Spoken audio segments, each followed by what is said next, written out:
এই যে শিক্ষক শিক্ষিকার অনৈতিক কার্যকলাপের প্রতিবাদ স্বরূপ।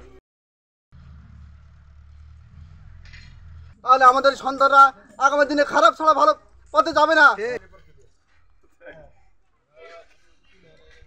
আমরা আজকে মানববন্ধনে উপস্থিত হয়েছি, তার একমাত্র উদ্দেশ্য হচ্ছে আমাদের এই যে কয়রা সিদ্দিকা, 4 নম্বর কয়রা সিদ্দিকা, তারা দীর্ঘদিন যাবৎ এই যে অনৈতিক কার্যকলাপে লিপ্ত, তাদের বিরুদ্ধে এর আগেও মাদ্রাসা পরিচালনা কমিটি অনেক ব্যবস্থা নিয়েছে। তাদের সাময়িক মানে শোকজ হয়েছে, তাদেরকে অনেকবার ওয়ার্নিং দেওয়া হয়েছে।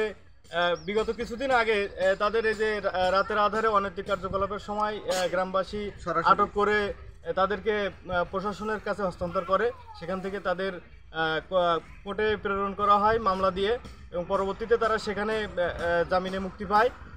এখন তাদেরকে সাময়িক যে বরখাস্ত রাখা হয়েছে, আমরা গ্রামবাসী চাচ্ছি তাদেরকে স্থায়ীভাবে বরখাস্ত করা হোক, তাদেরকে চাকরিচ্যুত করা হোক। কারণ এমন শিক্ষক দিয়ে আমাদের সন্তানদের শিক্ষিত হবে এটা আমরা আশা করি না। কেমন শিক্ষা পাবে সেটা প্রত্যেক গার্ডিয়ানই বুঝতে পারতেছে, যার কারণে তাদেরকে এখান থেকে চাকরিচ্যুত করা হোক এবং তাদের বহিষ্কারটাকে স্থায়ী করা হোক।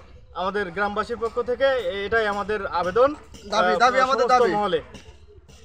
কয়রা সিদ্দিকা বহুমুখী ফাজিল ডিগ্রি মাদ্রাসার যে শিক্ষক শিক্ষিকা দীর্ঘদিনভাবে অনৈতিক কার্যকলাপে লিপ্ত ছিল, আর এই মাস্টাররা যদি এই সিদ্দিকা মাস্টার পরিচালনা কার্যক্রম চালিয়ে যায়, তাহলে আমাদের সন্তানরা আগামী দিনে খারাপ ছাড়া ভালো পথে যাবে না।